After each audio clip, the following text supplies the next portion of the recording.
What's going on, guys, and welcome back to another episode of Career Mode. This is episode number 82, and we start today's episode off with a game in the Europa League here against AEK Athens. And of course, we've played 3 games in the Europa League, so we're halfway through at the moment of our group stage, and we've won 2 games and we've drawn 1 game, and the side we drew that game against was Athens away in Greece. So we're looking for revenge here. Athens currently sit bottom of the group with only 1 point, so clearly we were quite poor to not beat Athens, really, as you can see there by the table, and we're 1 point ahead of Lokomotiv Moscow in second and 4 points ahead of the third place side, Estoril, I think it is. So, you know, we really want to win this game. We want to win this game and make a signal of intent that we're here to retain our Europa League. Of course, we did win it last year. But the game was really boring. Nothing happened in the first half. But in the second half, it sparked into life in the 60th minute here. Athens had a free kick from just over the halfway line. They crossed the ball in. Nyland came for it, got nowhere near it. Beavers cleared the ball away. And it came to the Athens centre-half here. And I tell you what, you saw a great goal in the last episode by Aaron Lennon. I think this one's even better. What a strike that was by the Athens number 19.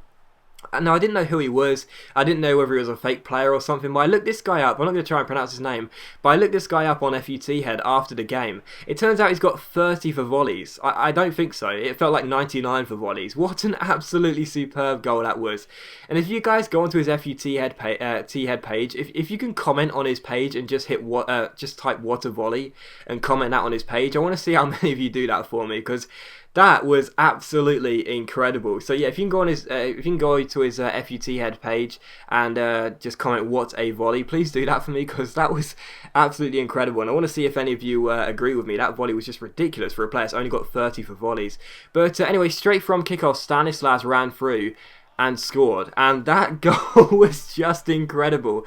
I mean, seriously, the AI just hit a wonder goal, and then Stanislas says, you know, screw this, I'm taking this game into my own hands here. I'm not losing this game. I'm not letting us lose. And Stanislas, man, seriously, he's just been awesome. Ever since I criticised him during last year, he has been incredible. He is such an awesome reserve winger, and I'm so glad I didn't spend the money on Tom Ince, because of course Stanislas would have gone to Blackpool as part of that deal, because he's such an awesome winger. He's so composed in the box. He's got so much pace, 4-star skills, and that is a wonderful finish with his left foot. No chance for the goalkeeper. Real power on that.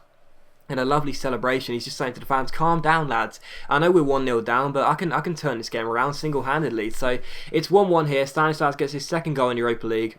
And yeah, that is a second goal. And of course, his first goal in Europa League came against this side in Greece. So 1-1 here. This side must hate facing Junior Stanislas. But yeah, 1-1. And in the 72nd minute, Larson rolls the ball through to Dongu. And that is a great finish by the former Barcelona B striker there. Really good finish into the top corner. And he brings out the dancing celebration as well. That's a great strike. That really is a good strike. Larson rolled him through. And just like the Stanislas one, you know, real power on it. No chance for the goalkeeper. And a lovely ball by Larson. And as I said, you know, I've dropped Larson to the bench for this season. Malander's taken his place.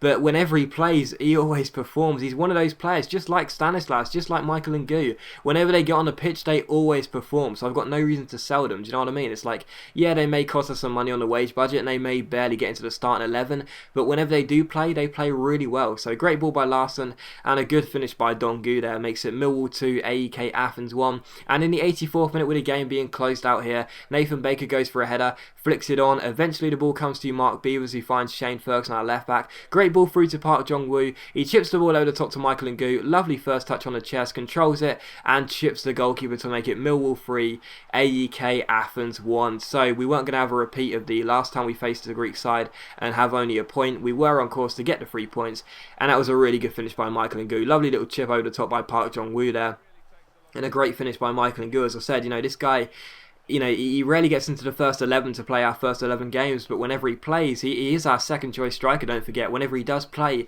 he always performs. So, you know, I don't really read too much into the overall ratings. You know, I don't know about you guys, but I never really read too much into what a player's overall is, because at the end of the day, there are some players you just feel better with, whether they got a low overall or not. And Ngu is one of those players. Even though he's only 73, 74 overall, I still feel like when I'm playing with him, he's like an 80 rated striker. So Ngu caps the game off. Millwall 3, AEK Athens 1. 1 for Ngu, 1 for Stanislas, and 1 for Dongu. So the front three all get a goal there. And that was good for us to come back from behind. And yeah, I was just in utter shock over that AEK Athens centre-half's volley. Well, absolutely superb. But anyway, after that, we did see we had a scout report, or 2 scout reports I should say, from our one scout based in England and one scout based in Chile, and I accidentally signed a player as well to our academy. I didn't mean to do it. I think it was it Jordan Brown or Lewis Cameron or one of these players anyway. I accidentally signed, or maybe it was a Chilean player. I'm not sure now. I can't remember. But all you need to know is I accidentally signed a player. I didn't mean to do it. I actually meant to reject them from the scouting update, and I accidentally signed them. It was definitely one of these players. I think it might have been. It might have been one of these players, but anyway, I accidentally signed one of them, and it's kind of frustrating as well because we don't actually have too much money at the moment, and we don't really want to be spending 20 grand. It sounds like nothing for a Premier League side, but we don't really want to be spending 21 grand on a player that's never going to get into the side. So yeah, we did accidentally sign a player, and apologies for that. But even so, there you go. After that, we saw Michael Ngu came to us and said, "May we discuss wages?" Because he said he feels like he's been progressing and wants to get a new contract. And we said yes, he's on 10 grand a week at the moment, and we offered him a new 2-year deal on 20 grand a week. And I know it's not what he wanted. I know he wanted 25 grand a week, and I know he wanted a 1-year extension instead of a 2-year extension. But at the end of the day, that's his salary getting doubled. For a backup striker, his salary's getting doubled. That's not bad at all, really. So we'll wait and see what he says, but I have a feeling he's going to reject that one. But the following game was against Arsenal here at the Dem. And of course, we've already played some big clubs so far this season. Spurs and Chelsea we drew against. We lost to Liverpool. We beat Manchester United. So it's another big team, and it's another game which we really do need to win. Not just get the draw, but also win.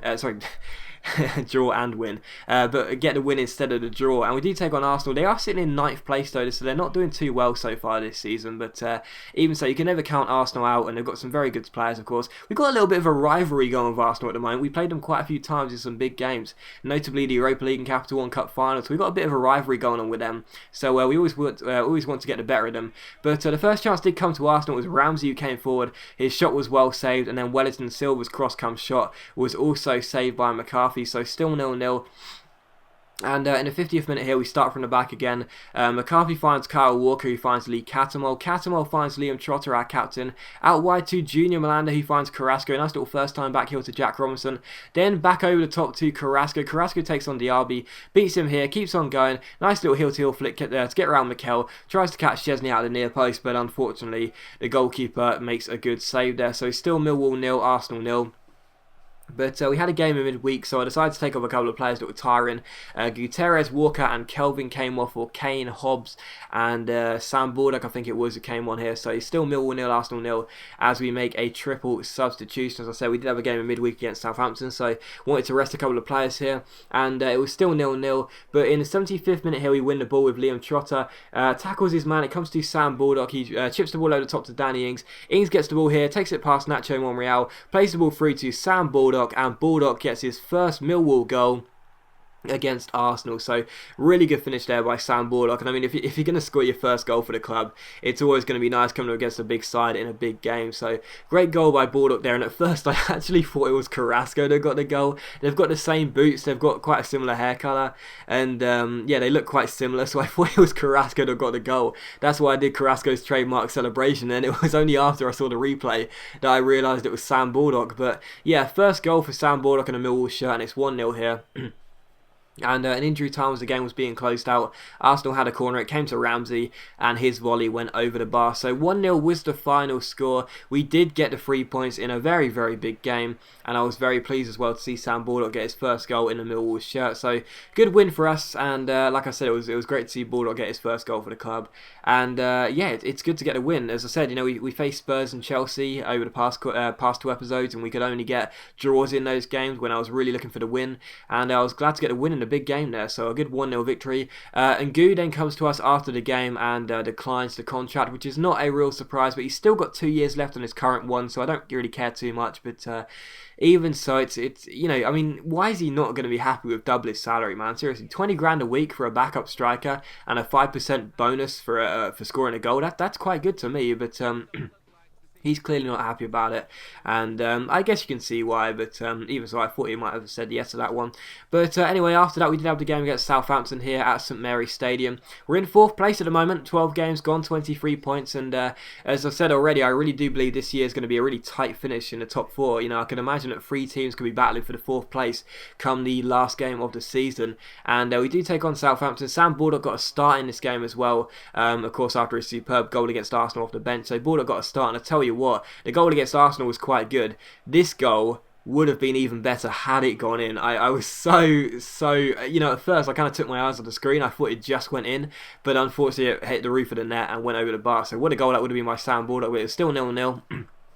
But in the 5th minute here, Shane Ferguson finds Junior Stanislas, gets around Jason punching with the Ronaldo chop, finds Sam Baldock here. Baldock gets on the ball, takes the ball past Victor Wanyama, then finds Stanislas. Stanislas Ronaldo chops past Lovren here, plays a great ball through to Kelvin, real good chance here, tries to chip the goalkeeper, but unfortunately it's tipped over the bar, so still 0-0. Really good chance for Kelvin there, but I couldn't finish it and it was still goalless here. But in the 12th minute here, Southampton carry the ball forward, Morgan Schneiderlin finds Nathaniel Klein. Klein rolls the ball back to Schneiderlin. He finds Gaston Ramirez here. Ramirez plays the ball over the top. Real good chance for Lallana. His first shot is well saved by McCarthy, but he gets to the rebound and finds the empty net to make it Southampton 1, Millwall 0. So that was a really disappointing goal to concede there. You know, it was a good save by McCarthy, and we had like 4 bodies around the ball, but none of them went towards it, and Lallana put the ball into the empty net. So Saints 1, Millwall 0.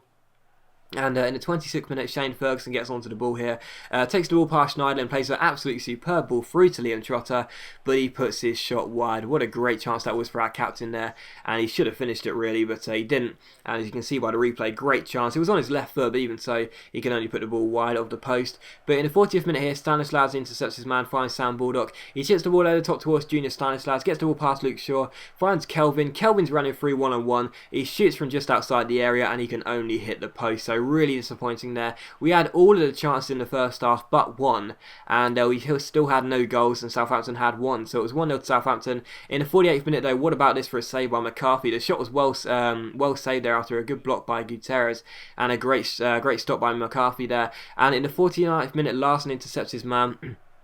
Runs through the centre here, keeps on going, rolls the ball through to Sam Baldock. He's one-on-one with the goalkeeper, and Sam Baldock gets his 2nd goal in 2 games. So a great finish there by the former MK Dons, West Ham and Bristol City striker. And yeah, it's his 2nd goal in 2 games. He's not going to get many chances at Millwall. He knows that, but in the chances he gets, he's going to have to take chances, you know, and he did there. So really good finish by Baldock, and that made it 1-1, and that was how the game finished. So yeah, it was an eventful first half, relatively uneventful second half, but the game did finish 1-1, and I wasn't happy about it. I did want to win. I felt we did enough to get the win, but if we're not going to take our chances, then we'll have to settle for the point. But 1-1 was the final score. And the last thing you'll see is Chile offer us a new contract at the club, at the Nation, because they said we've done quite well with Chile, so they want us to stay on as manager, but we stalled it for the time being, because I'm hoping that whilst you stall an international management offer, you can still get international management offers from other nations, and I'm hoping that England will come in eventually, but who knows. But as always guys, big thank you for watching today's video. I really hope you have enjoyed it. If you are, please leave a like, and I'll see you for the next episode of Career Mode very soon.